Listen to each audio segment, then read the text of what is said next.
As contradições do governo acerca da privatização da TAP, da sua importância na decisão sobre o novo aeroporto de Lisboa e também a falta de uma estratégia para a aviação e as consequências turísticas da tragédia que se abateu sobre a Síria e sobre a Turquia são os temas em análise no episódio de hoje do Turismo em Destaque, que começa agora.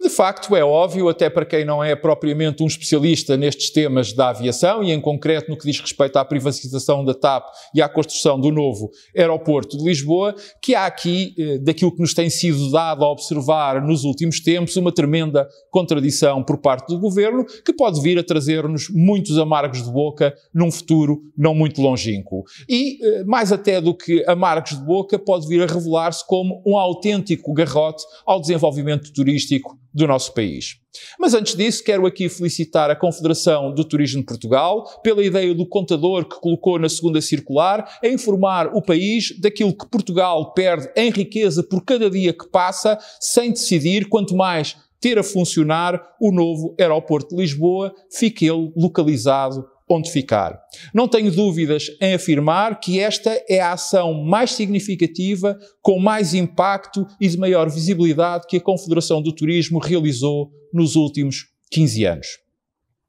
Dito isto, vejamos então o que é que houve de novo na semana passada relacionado com o tema da TAP. Primeiro tivemos o Governo a anunciar publicamente que, atentos os bons resultados obtidos pela empresa no exercício de 2022, o pré-estudo de mercado feito junto de potenciais investidores aconselha a que se dê início rapidamente ao processo de privatização da companhia. E depois tivemos, no debate realizado na Assembleia da República entre os governos e os partidos com representação parlamentar, a informação que, afinal, o governo, ao contrário daquilo que tinha dito e afirmado umas semanas antes, no final de janeiro, no decurso da Feira de Turismo de Madrid da Fitur, que, afinal, já não via assim com tão bons olhos uma possível compra da TAP por parte do grupo IAG, o International Airlines Group, que, como se sabe, entre outras, integra a Ibéria e a British Airways. Portanto, e como facilmente se constata, mais do que uma contradição, sobre esta matéria há um autêntico desnorte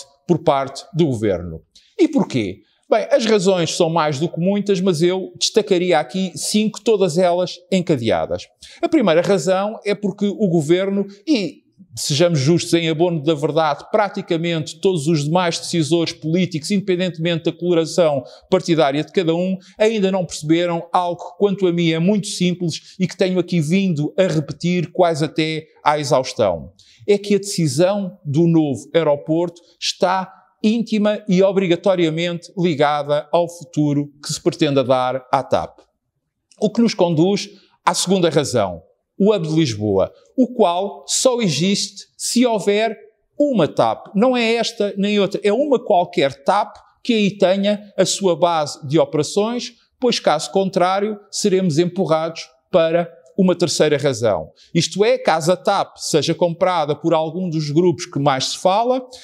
de alguma forma, quase que de imediato, o hub de Lisboa desaparecerá, sendo transferido ou substituído por Madrid, por Londres, por Paris, por Amsterdão, por Frankfurt ou por Munique e, a prazo, com o tempo, a restante parte, principalmente tudo o que tem a ver com a África e com o Brasil, acabará também por ser sugado para o hub principal. E aí cairemos numa quarta razão. Portugal ficará sem uma empresa estratégica de transporte aéreo, portanto, sujeito ao mercado e à vontade de quem consiga de ter os meios de transporte que garantam os fluxos turísticos, ou seja, os aviões, e, portanto, sendo que através disso, com certeza não se colocará, pelo menos na próxima década e meia, qualquer problema de capacidade no aeroporto Humberto Delgado, já que o mesmo passaria, neste caso, para um plano ainda mais secundário e ficaria sem qualquer companhia que dele fizesse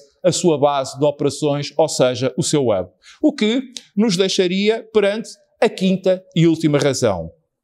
a nossa capacidade de recebermos fluxos turísticos e da atividade turística se desenvolver e continuar a crescer em Portugal, ficaria altamente condicionada. É bom aqui recordar que cerca de 80 a 85% dos turistas que chegam a Portugal fazem-no através do avião e desses quase metade vêm com a TAP. Para além de tudo isto, vale também ainda a pena referir que, à luz do direito europeu, ainda recentemente tivemos um acórdão do Tribunal de Justiça da União Europeia que o disse, não é totalmente líquido que numa futura venda da TAP o Estado português possa exigir a manutenção, ainda que de forma temporária, apenas para alguns mercados como para o Brasil e para a África, de um hub em Lisboa. Chegados aqui, perante este quadro, é legítimo que nos interroguemos, então, como é que nós conseguimos desatar este nó górdio? Quanto a mim, fazendo duas coisas muito simples e até porque não dizê-lo óbvias. A primeira é parar de dar opiniões e palpites por parte de todos os que do assunto nada percebem, porque não têm conhecimentos sobre o mesmo, moralmente os políticos e, em primeiro lugar, aqueles que neste momento têm o poder e a capacidade de decisão, ou seja, o governo. Os bons resultados alcançados pela TAP em 2022 e o cumprimento que está a dar do seu plano de reestruturação, a avaliação ambiental estratégica sobre a localização do novo aeroporto de Lisboa, que, daquilo que nos foi anunciado e prometido, estará pronta até ao final deste ano. E a possibilidade de se comprar mais algum tempo, caso se realizem de imediato obras no aeroporto Humberto Delgado, podem ajudar e evitar todo este triste espetáculo e contradições a que temos vindo a assistir.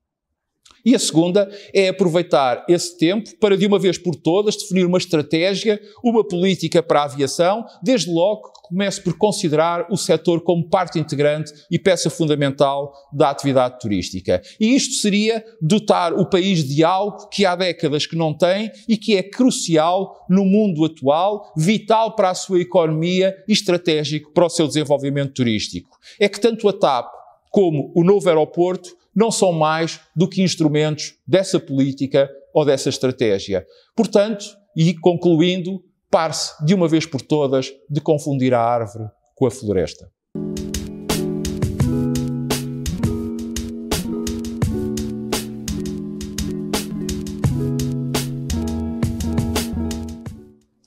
Em primeiro lugar, eu quero expressar o meu pesar e a minha solidariedade para com todos aqueles que foram atingidos por este terrível fenómeno da natureza e que se encontram neste momento mergulhados numa profunda crise humanitária. De facto, não há palavras que descrevam o horror que aquelas pessoas estão a viver, nem a dor pela qual estão a passar, principalmente porque muitos perderam os seus entes queridos, em alguns casos mesmo famílias inteiras. Por isso, este é o momento de sermos ainda mais solidários, daí que junto a minha voz aos apelos para envio de ajuda e envio de ajuda de qualquer tipo, pois neste momento, para aqueles seres humanos, nossos irmãos, tudo conta, tudo contribui para tornar a dor um pouco mais suportável.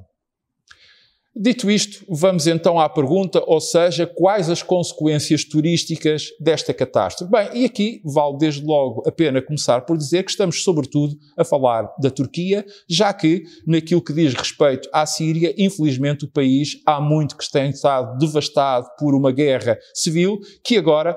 se viu agravadas todas essas condições com a devastação adicional trazida pelo sismo que ocorreu na semana passada.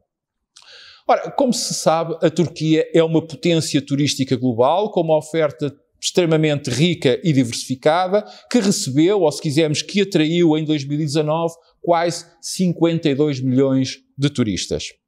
E, embora ainda não tenhamos números definitivos relativamente ao ano transato, estimava o governo turco que se tivessem alcançado os 42 milhões de chegadas internacionais e, por isso, naturalmente, tinha a expectativa deste ano de 2023 poder chegar a valores iguais ou até mesmo superiores aos alcançados no período e no ano imediatamente antes da pandemia, isto é, em 2019.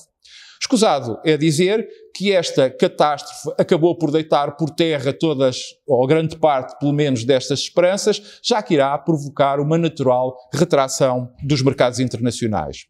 Para além disto, ou se quisermos assomar a tudo isto, sabemos o quão cruel é o mundo dos negócios e aqui o turismo não é diferente. Por isso, e por mais que tal custe dizer ou até mesmo admitir, esta é de facto uma excelente oportunidade para outros destinos, nomeadamente Portugal, que se podem e devem posicionar como uma boa alternativa, tirando partido da tragédia alheia e fazendo do mal de uns a sua vantagem. Isto quer dizer que há alguns mercados, como o alemão, a título de exemplo, que são muito importantes para a Turquia e que até estavam a dar sinais de alguma incerteza naquilo que respeita a Portugal, podem e devem ser alvo de um reforço da promoção turística do nosso país para que possamos daí tirar dividendos.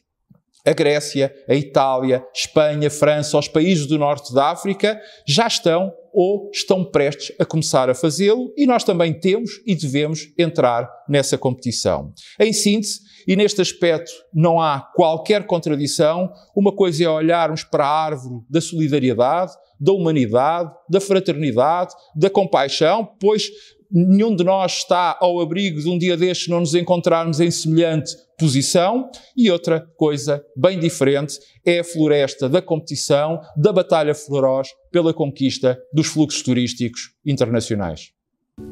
Conto consigo para a